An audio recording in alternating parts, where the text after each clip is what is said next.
for the Center for Regenerative Agriculture here at University of Missouri. I'm here with one of my colleagues, Erin Kiley, who runs Regenerative Grazing Program. So we want to talk about two programs that are open right now for farmers. And a big thank you to Karen Funkenbush for her help as another partner in Extension. I'm really excited to visit with y'all and answer questions and kind of go through what these kind of applications look like, what the programs themselves look like, and be able to provide any insight on them. So we'll get moving. This is about our Missouri CRCL Project, which has been around it's a 5-year project starting in 2023, and we're about halfway through it right now. So overarchingly, this is an incentive payment program for farmers to adopt conservation practices. And there's a range of practices that we incentivize, and we basically have different time periods that we open up enrollment for them. It is an online application process, and so we really hope that kind of helps streamline getting the application in, getting any verification materials in, and all those kind of things. But of course, just to really underscore, we're also here to talk to you on the phone or help folks out as well in person. We are not all AI generated yet. We also want to provide technical assistance and training so that you can really have the benefits of those practices. We want to understand what the benefits of doing practices like cover crops or grazing are. And so we're looking at soil samples, we're looking at climate ecosystem benefits.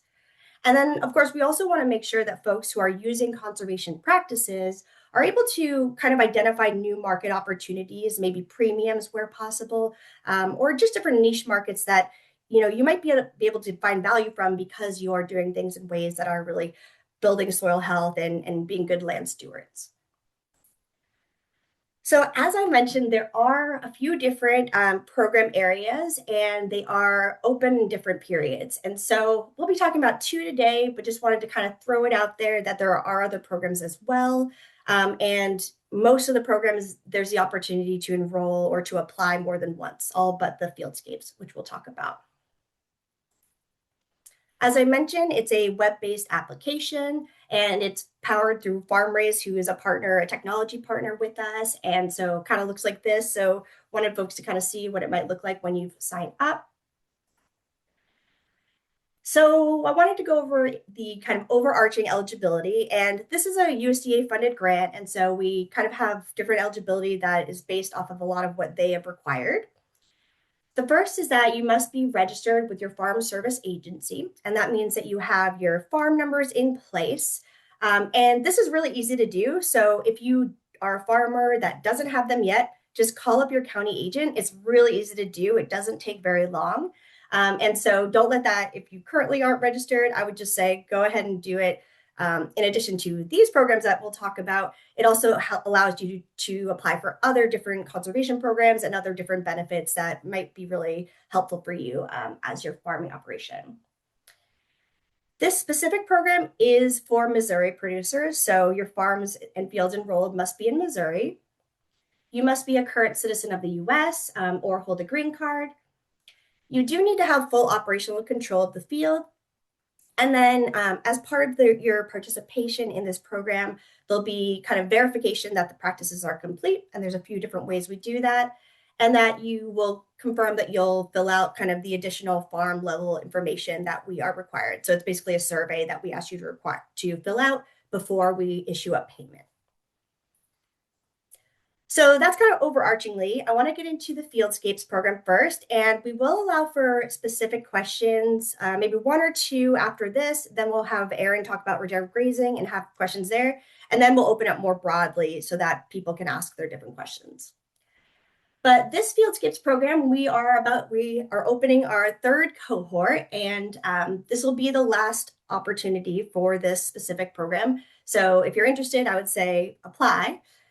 It is a competitive grant for small-scale Missouri producers, which means that everybody who applies, we systematically review the application based to just check on eligibility and who would be a good fit for the program. So just be aware of that. It's not first come, first served like some of the other ones. We do review every application. It is $10,000 over a 3-year contract, and that's a flat fee. So instead of a per acre payment, this is really trying to work with you to adopt multiple practices in one general area to try and get the benefits of stacked practices. And so that is what we're calling a climate smart or conservation fieldscape.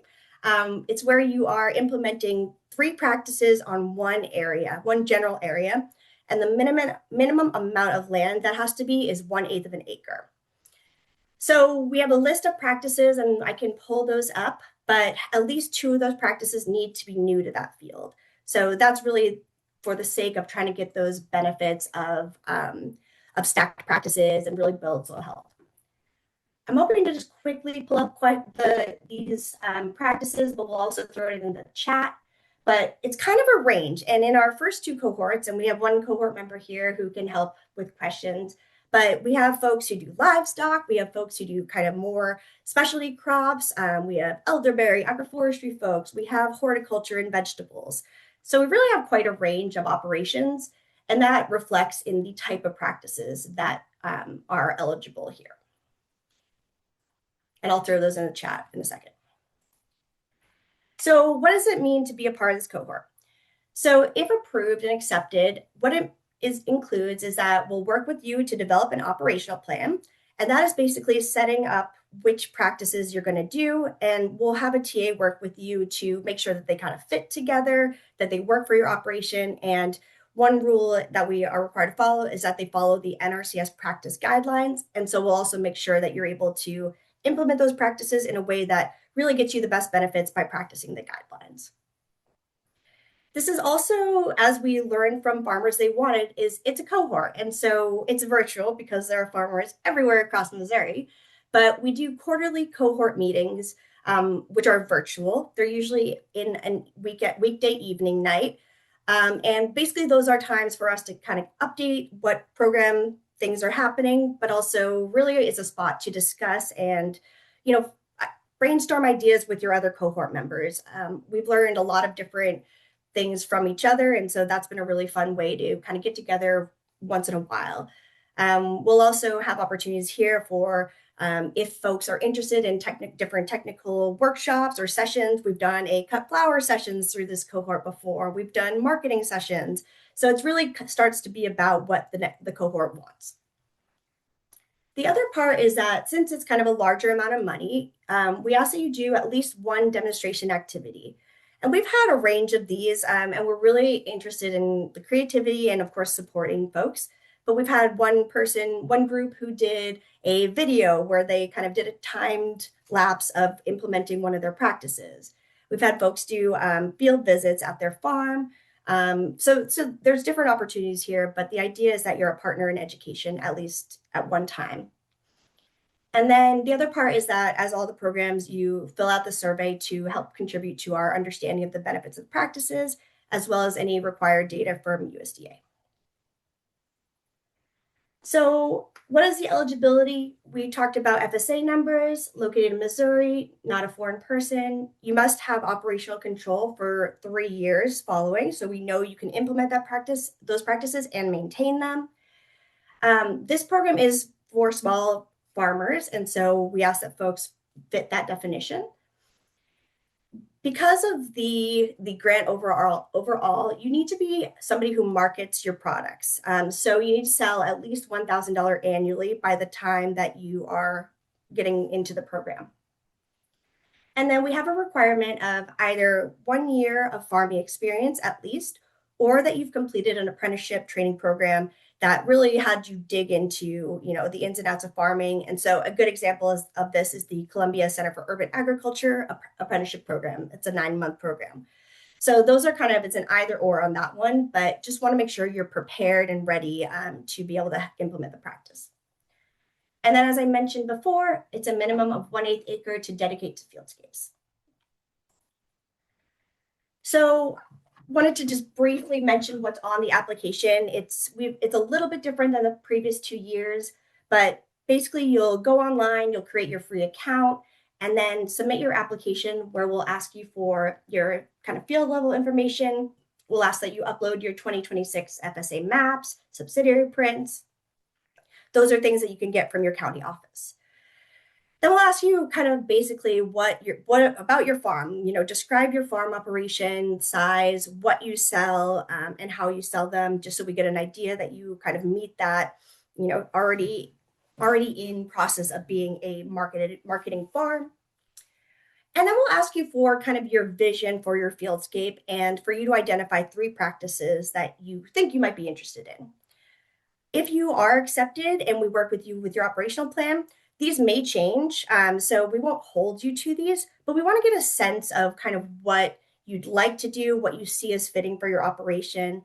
And so it really gives us an idea to kind of start from. So if you are accepted into the program, or I guess I'll say first, the review process after you've applied is that we actually review all applications, make sure that everyone is eligible, and then anybody who applies for this program will do a follow-up call with each applicant. And this is really because we believe strongly that you don't need to be like an excellent writer or online survey taker to be a part of this program. And we really want to understand kind of your values and goals and why you'd like to do this program. So we'll do a follow-up call with everybody. And then we'll kind of systematically review each of those applications and our follow-up from the call. And ultimately, we'll select between 30 and 40 folks to be in this last cohort. If you are accepted, there are a few steps before actually getting issued your contract and payments. We'll have an intro meeting to kind of share next steps and what folks need to do to get to your contract. One of those things is that we'll work with you to fill out your operational plan, and we have a template for this that we could look at some point. So this needs to be completed and approved before moving on to the next step. We also are required to have every plan reviewed as an environmental review by NRCS. So this is something just to ensure that the practices that you're implementing aren't going to cause any damage to the soil, to the land, to our cultural resources. Again, this is something we'll prepare all the documents for, but it is something that has to be approved by NRCS before we can issue a contract. And then once your operational plan and your CPA 52 is approved, we'll issue your contract. And with this program, when you get your contract signed, we'll issue your first payment of $5,000 upfront. And then in the preceding 2 years, you'll get the next $2,500 as kind of maintenance payments. So that's a very quick overview of this program. Want to open up for folks who might have questions about this, and we'll also want to take some time for regenerative grazing, so we might answer 1 or 2 now. But applications are open through January 31st. I would say get them in as soon as possible so that we can start doing those follow-up calls.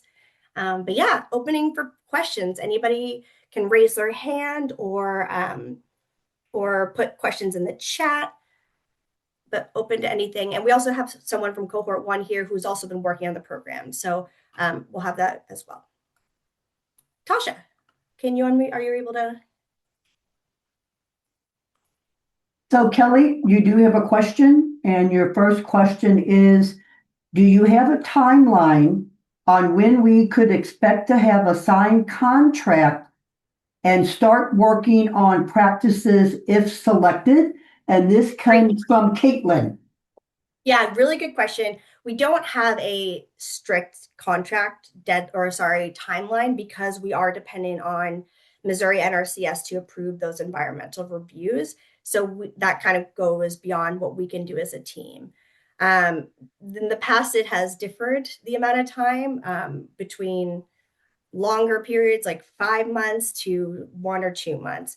But unfortunately, we can't promise a timeline. And it's a good question, and it's important because if those practices are the ones that we're going to pay for, you can't implement them before we have a contract. So thank you for that question. I wanted to, Tasha has her hand raised, so let me see if I can unmute you, or can you unmute yourself, Tasha? There you go. Yes, thank you. Hi. I just had a question, and I don't know if this is something that you would have an answer for, but I reached out to my farm service agency. We're over here in Franklin County, and the woman said it might take, they have so many applications, maybe for this program or other programs also, but it might take a couple months for her to even just get the application for the farm service number completed. There's nothing I can do about that as far as filling out the application with you guys until I have that. Is that correct? I don't love to hear that. Okay. Send me an email and I will call your county office because that should not be a deterrent for you. Okay, that's awesome. Yeah. And yeah. Because this And should be then, just getting your farm registered. Like, yeah. yeah. Okay. Kelly, And another question. Oh, oh, go ahead, Tasha. Sorry. sorry. Another question. You mentioned that you need to have your farm and you need to have, I think I spoke with you in person and I, um, I think I understand that you don't actually have to have income coming in. You just have to have a plan and you have to be able to get that $1,000 a year. Is that right? Because I'm not making money yet. But We're I open if your next year plan includes marketing products, we're open to that. okay, great. Cool. Thank Yep, you. And, thank you. Yeah. and, and Let's Tasha, do Tasha and Kelly, we have Jill from great. Missouri Rural Crisis. She said that she may have some more information to share. So, Jill, would you like to share some information to Tasha and Kelly? Oh, sorry, I'll jump jump on here really quickly. And maybe the best route is for anyone who has an FSA question, because I see Abby Schultz also does. Yep. That if you let Kelly know about that, I can help work with Kelly on getting people connected. You do not have to get your FSA number from your own local FSA office. Like you can get a farm number from another office in Missouri.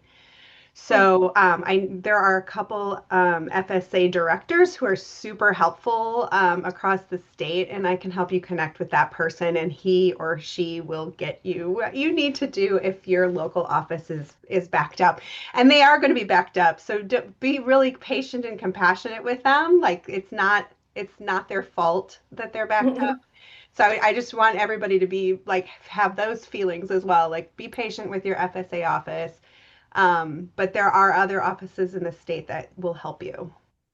Yeah, and Yeah. Kelly, you have a lot of questions here. So you have a Yeah. question here. You have a question I'm gonna here. pause. Actually, sorry, I want to pause just because I want to make sure we get through get to Okay, regenerative grazing, and so we'll come back. The one got I it. did want to answer though as well was at the top about having a fee for the environmental review. There is no cost to you to apply at all. In none of the steps is there a cost to you. And so yeah, thanks for asking that question. That again, once we have your operational plan, we'll put together the documents for the environmental review process. And so we want to it does take some time, but we do want to make it easy on folks.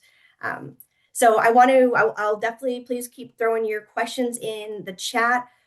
We also have Emily Wright here, who's part of the first cohort and also has been working with me as a consultant on the development of this program. And so she's another resource. But let's first go over to regenerative grazing, and then we will continue with kind of all the questions you have. Sounds good? All right. Erin, I will hand it over to you. Great. Kelly, are you going to be clicking through slides? Would you be able to do that? Awesome. Okay. I'm Erin Kiley. I'm managing the Regenerative Grazing Program as part of the Circle grant. So regenerative grazing is now in its third year, and it continues to grow. Year one we had around 70 producers complete, and we're in the process of closing out year two with around 100 producers. Unlike Kelly's program, we are a first come, first served program this year as well. So we encourage you to apply again and to tell your neighbors as well. The major requirement for the program is participants develop management plans, including creating season-long grazing charts and establishing operational regenerative goals and outcomes. Producers plan, track, and compare their grazing on a daily basis to monitor the progress of their plans and hopefully are able to use that data to make more informed decisions about their grazing and business decisions. Like I said, we're right in the middle of, okay, yeah, sorry, a little out of order. We're in the middle of closing out year two, making sure producer documents are in order and operational plans are submitted and complete. And we're also into our year three application. So a lot going on. And hoping to develop some educational opportunities for year three for grazing planning, implementing virtual fence, and aligning with other cost share programs. to benefit producers. Let's see, making sure I covered everything on that slide. In year one, we had a requirement for soil testing. In year 2 and 3, that's been relaxed to optional. So if you are interested in cost sharing some fairly robust soil testing, including carbon and like biological activity, that is optional and available to producers. Other program basics, it's $50 per acre. Sorry, Erin, I think I'm on the wrong one for you. Do you want me to maybe go back? maybe just keep it one slide back, and I'll just talk to the basics of the program. Okay. So each farmer can receive up to $10,000, and it's $50 per acre, so 200-acre max to be paid out each year. That doesn't mean that you can't include more acres in your operational plan if you find that beneficial. In previous years, there has been a $20,000 lifetime cap for the Circle project. That also has been lifted. So if you have participated in year 1 and 2, you are free to apply for year 3. If you've done cover crops or Kelly's program, other programs, you are also still welcome to apply for year 3 regenerative grazing. And then if you have participated in year 1 and 2, we do ask that given the wild adaptive world of regenerative grazing, that you do consider improving your grazing management and doing something better or more advanced than what you did in year 1 and 2.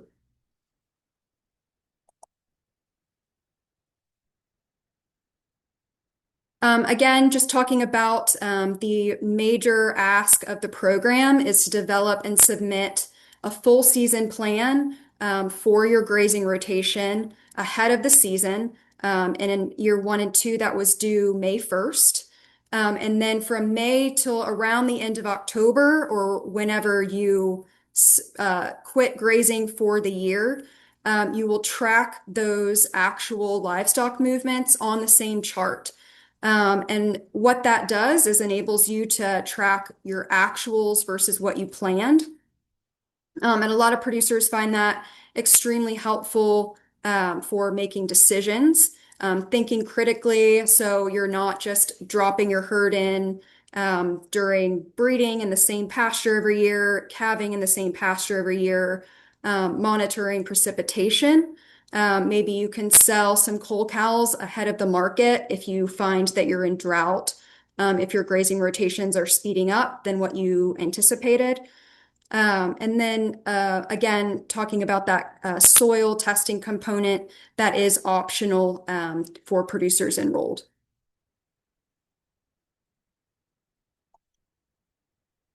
Grazing eligibility, very similar to Kelly's program. You must register with FSA, be located in the state of Missouri, be a U.S. citizen or permanent resident, have operational control over the grazable acres that you enroll, which means you do not have to own the farm you enroll. You just have to have managerial control. So whether that's a lease or an agreement, you need to be able to make the decisions about the grazing on those acres.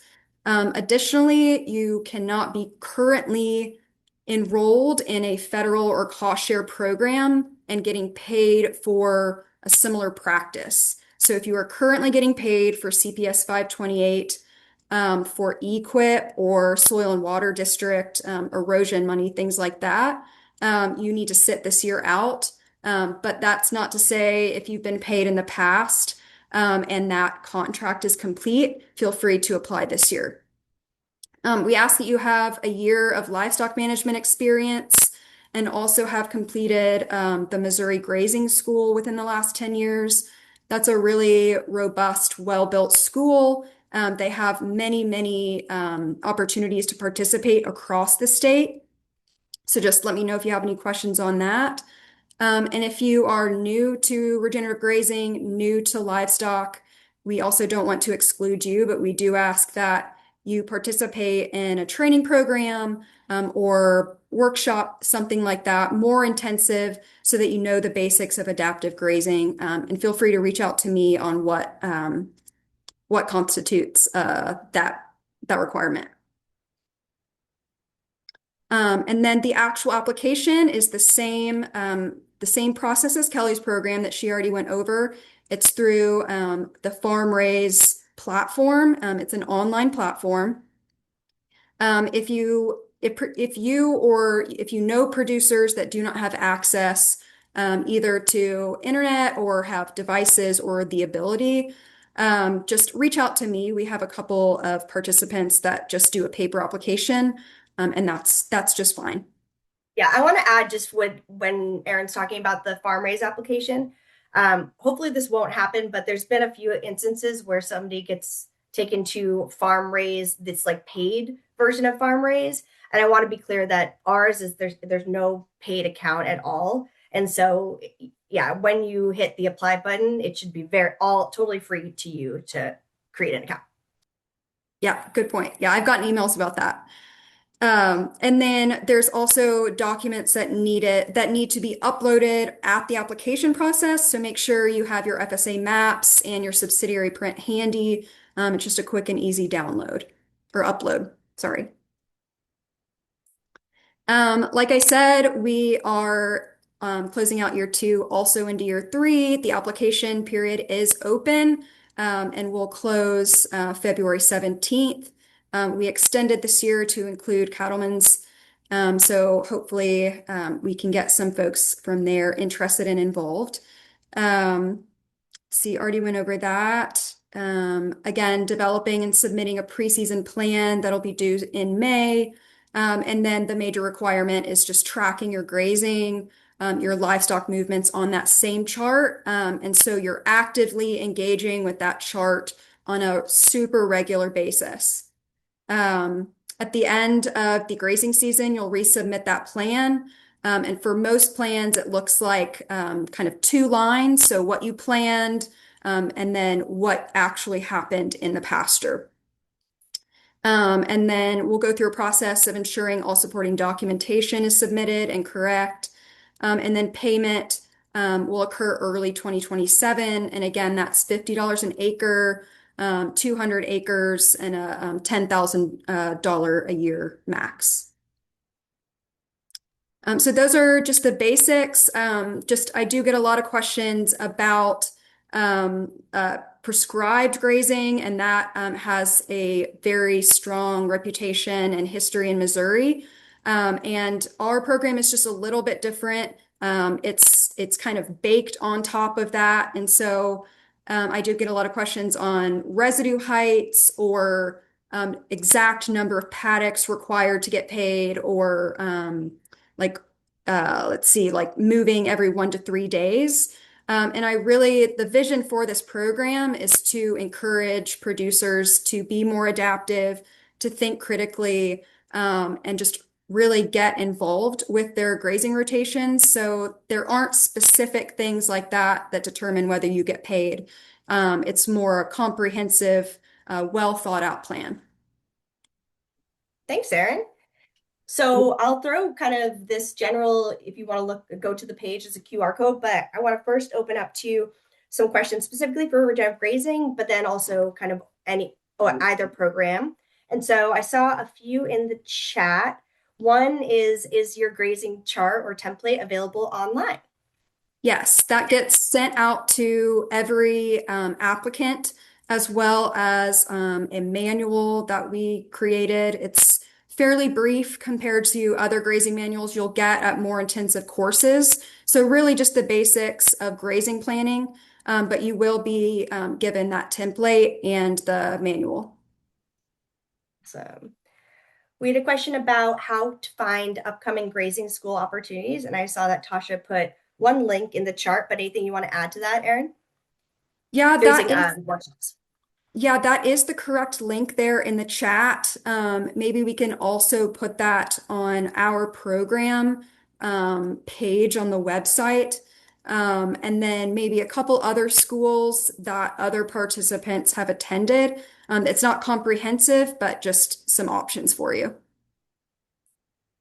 Awesome. How many more years of circle grazing will there be?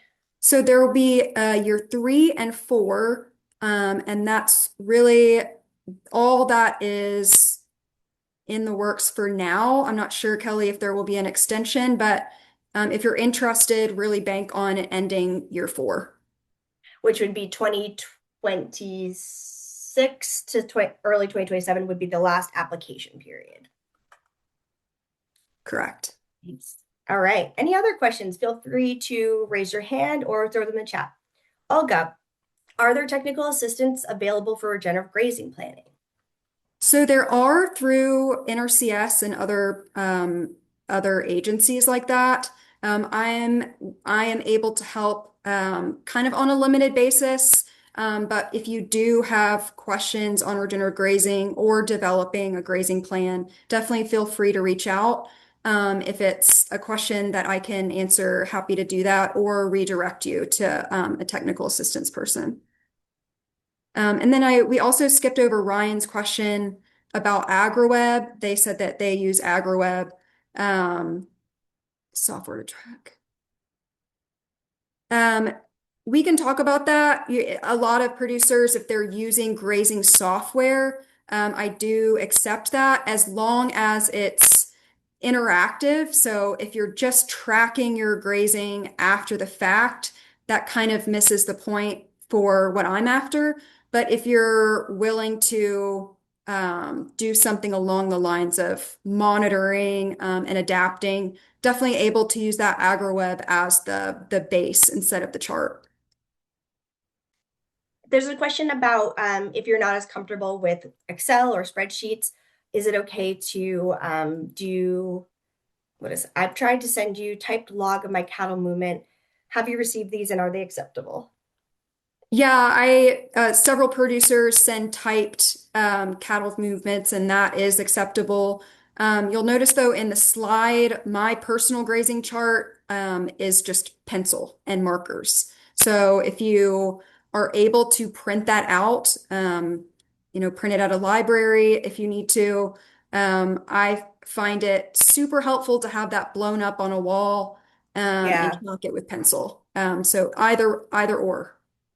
I do think that a big, component is this gets at a little bit more than just movement of cattle, I think. And so I think being able to print it out is really helpful.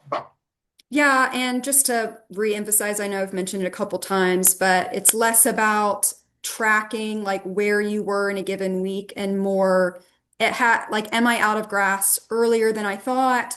What does the grass look like where I am? Do I need to move somewhere else based on flood water? So more of an interactive planning process. Awesome. Yeah.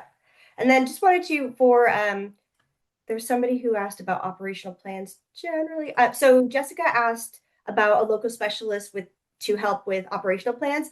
I do want to make a distinction that for the conservation fieldscapes, we will work with you on that operational plan. So that one's a little bit more hands-on with providing technical assistance. So wasn't sure if you're asking about that one, but with the grazing one, that would be better to potentially talk to your local consult or Well, NRCS. again, happy. I honestly don't run into a ton of our applicants that are fairly new to it, so they hit the ground running a lot.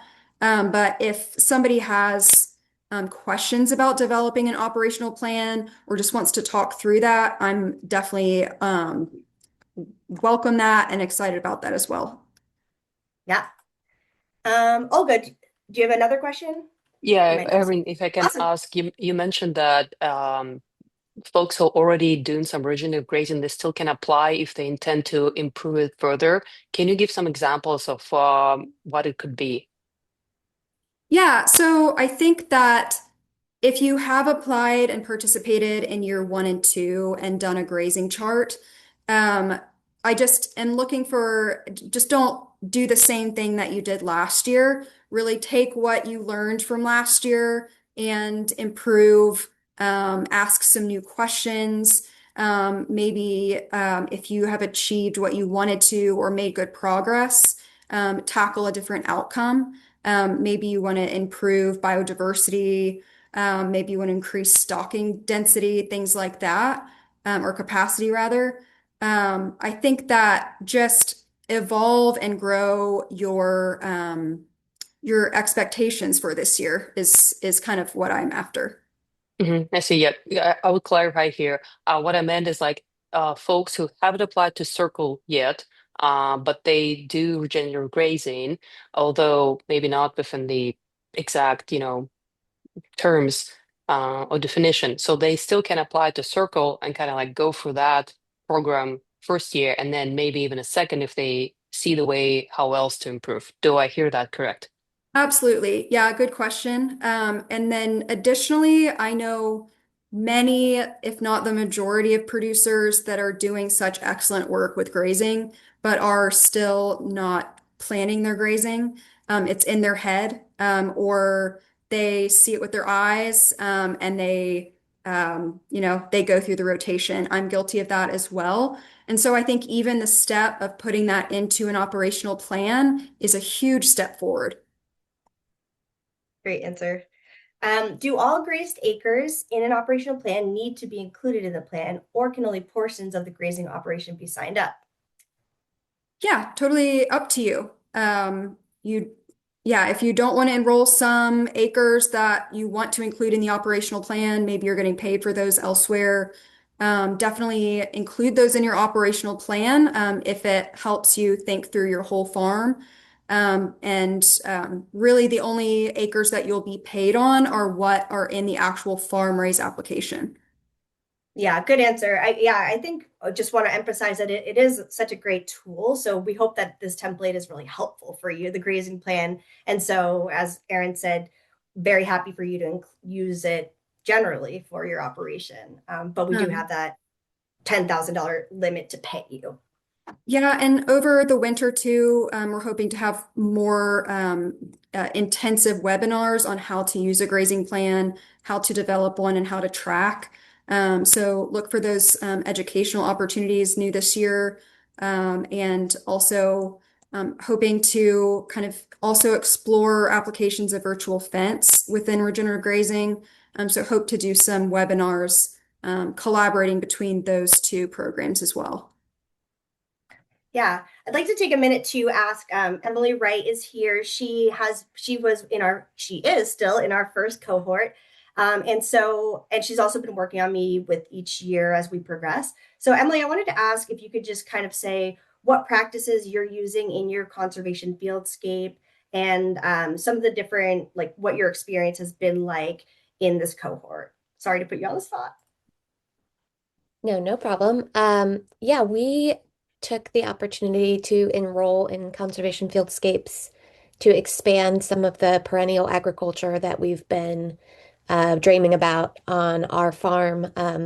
We're in mid-Missouri, and we're a specialty crop farm where primarily wholesale producers for local restaurants and specialty grocery stores. So our three practices are alley cropping, where we are now growing our annual vegetables in swaths, rows between blocks of orchard trees, specifically commercial varieties of pawpaws and service berries.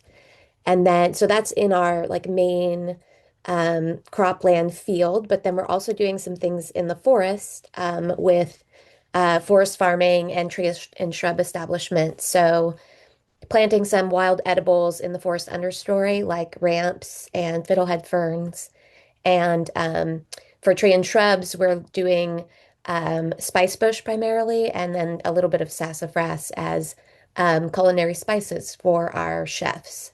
Um, it's been awesome. I feel like it is a very unique program where these are things that we've wanted to do for a long time. We've actually applied through other, either private small grant opportunities and couldn't get them funded and had a hard time justifying some of the implementation. But this program helped us, uh, fast track that and get those things planted. And you see a lot of different perennial plantings happening across the cohort. I'd say that's a pretty common one. Anything, whether it's culinary or a lot of floral species are going into floral native shrubs, viburnum, nine bark, things like that.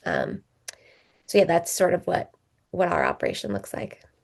Oh, and then I know you do educational activities. Can you just talk a little bit of the kind of stuff you do and have done to be partner in education? Yeah, I'm trying to remember.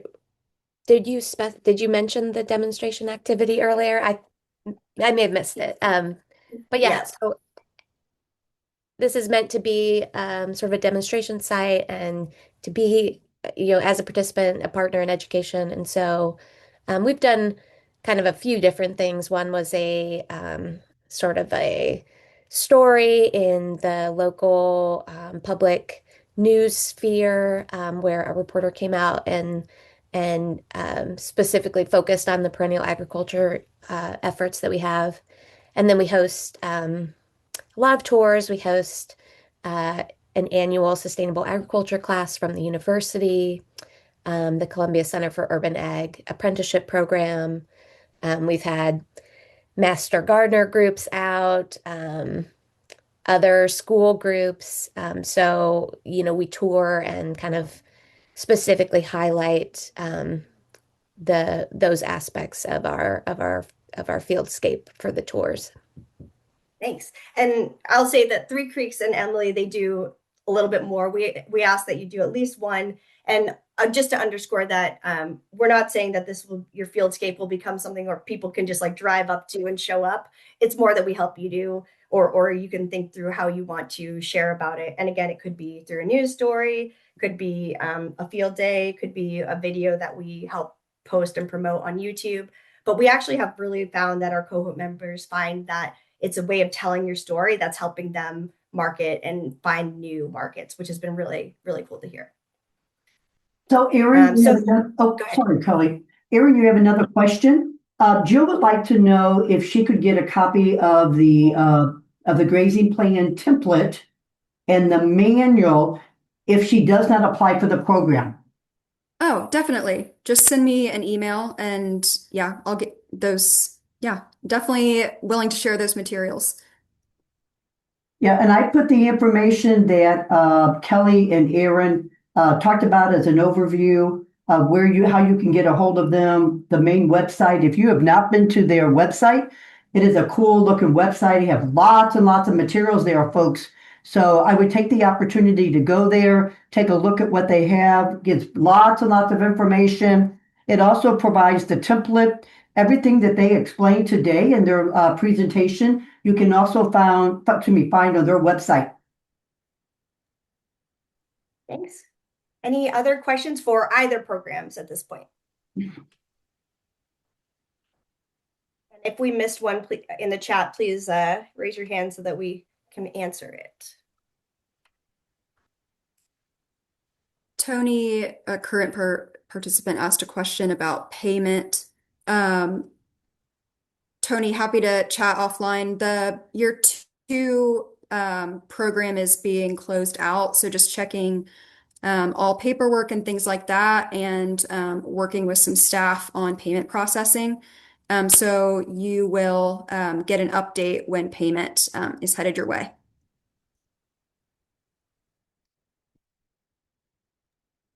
Will there be soil sampling? Oh, go ahead.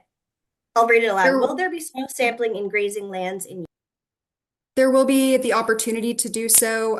We removed that as a requirement for the program. There was a lot of decision making around soil sampling for the program in general.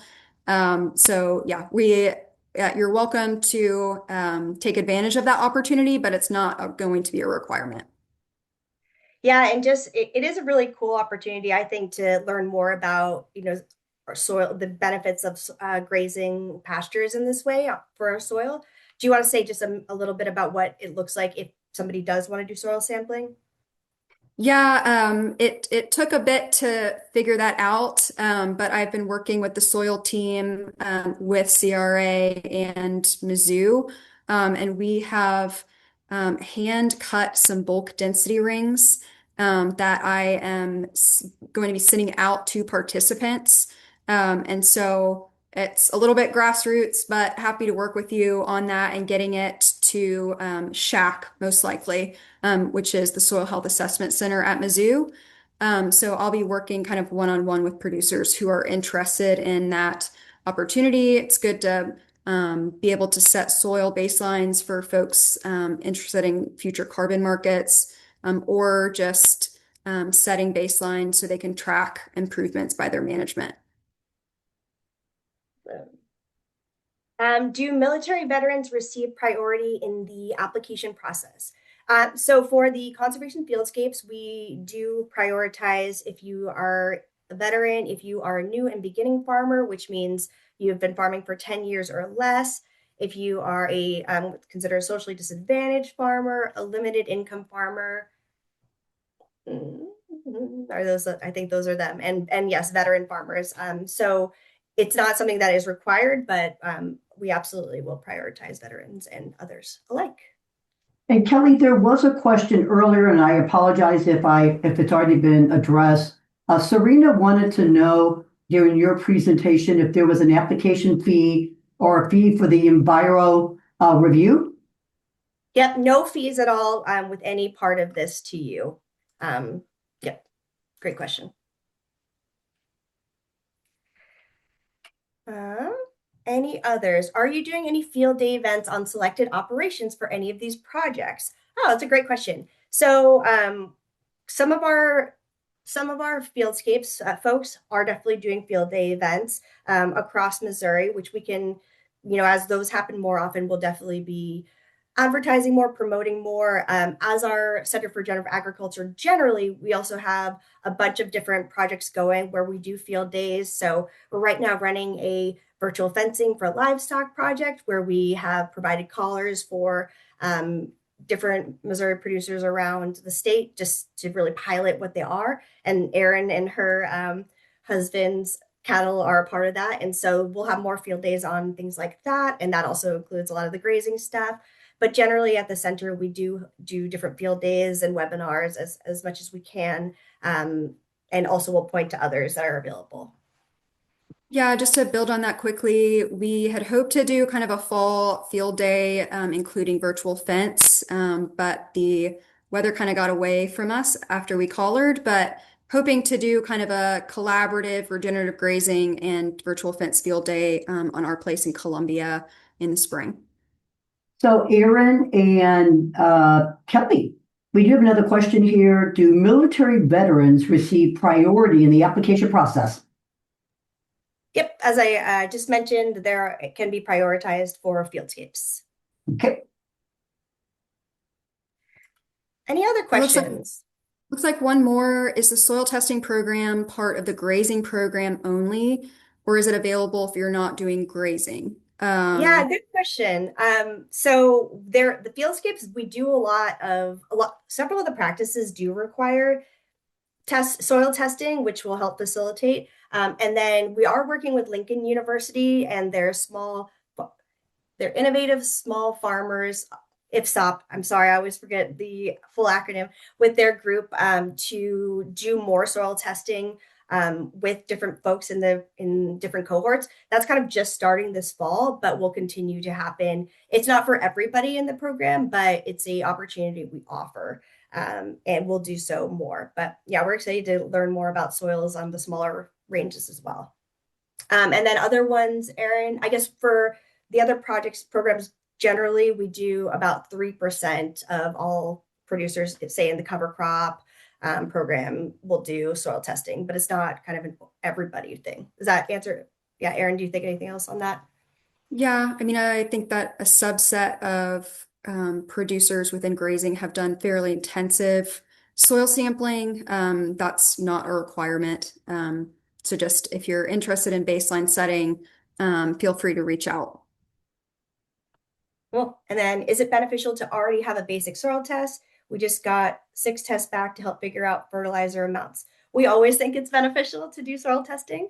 And so it's a great way to, as Erin's been saying, have your baseline and understand how your practices are impacting your soil and your land generally. So we think it's a great thing to have, and definitely depending on the soil attribute, it takes different amounts of time to be able to demonstrate change for sure, but there still are a lot of kind of qualitative ways that we can look at that and see what's happening. Kelly, I had a question. Emily. Yeah. So I was curious if you could speak to, since we have this sort of mixed group of people today who might be interested in both programs, Oh we yeah. do have livestock producers enrolled in Fieldscapes, and maybe you could mention or talk about what that might look like, especially if you're a smaller scale producer or something along those lines. Yeah. For sure. Yeah, we have livestock, we have poultry, we have small ruminants and large ruminants in our livestock, or sorry, in our conservation fieldscapes as well. So three practices that, as examples, might be that 528 prescribed grazing as one, where actually we'll use that template that Erin uses to do that. It might also include adding fencing could be your second practice. And then a third practice might be maybe it's doing a windbreak. Maybe it's doing pasture establishment, could be a third. So there's a couple different options that are very much applicable to livestock. We also have silvopasture in that program. I'm trying to think what other ones are specific livestock ones. Yeah, pasture establishment. Yeah, so there's a couple. Any other you can think of, Emily, or one to Well, I was add just to? thinking mulching is sometimes coupled with the tree Yeah. shrub that you might do with silvopasture or windbreaks. So yeah, I think there's some cool. I feel like our group is kind of shakes out into livestock producers, specialty crop veggie growers, and flower farmers for the most part. We kind of have a little trio of specialties within the program. Yeah. Yeah, and then Kelly, something I hadn't really considered, but would your cohort, if they've graduated and grazing is still an opportunity, perhaps consider applying for grazing Yeah. year 4?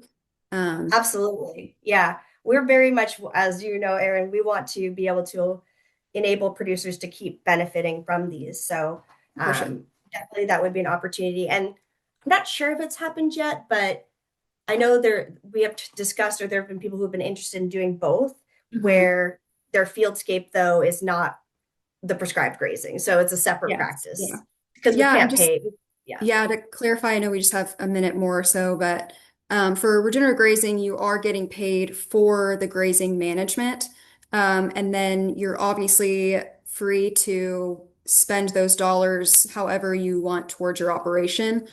So it's just a little bit different. You're getting paid for the actual grazing, not to install fence or water, things like that. Yeah. Awesome. Any other questions in these last couple minutes?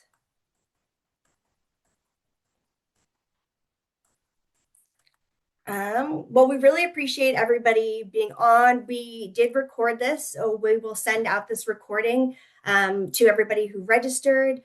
Also, feel free to share that around. We'll also send any kind of links and relevant documents that we think might be helpful to folks. And again, the Fieldscapes program, we're accepting applications through January 31st. But I would say get your farm numbers, get your applications in. And then grazing will be accepting applications through February 17th.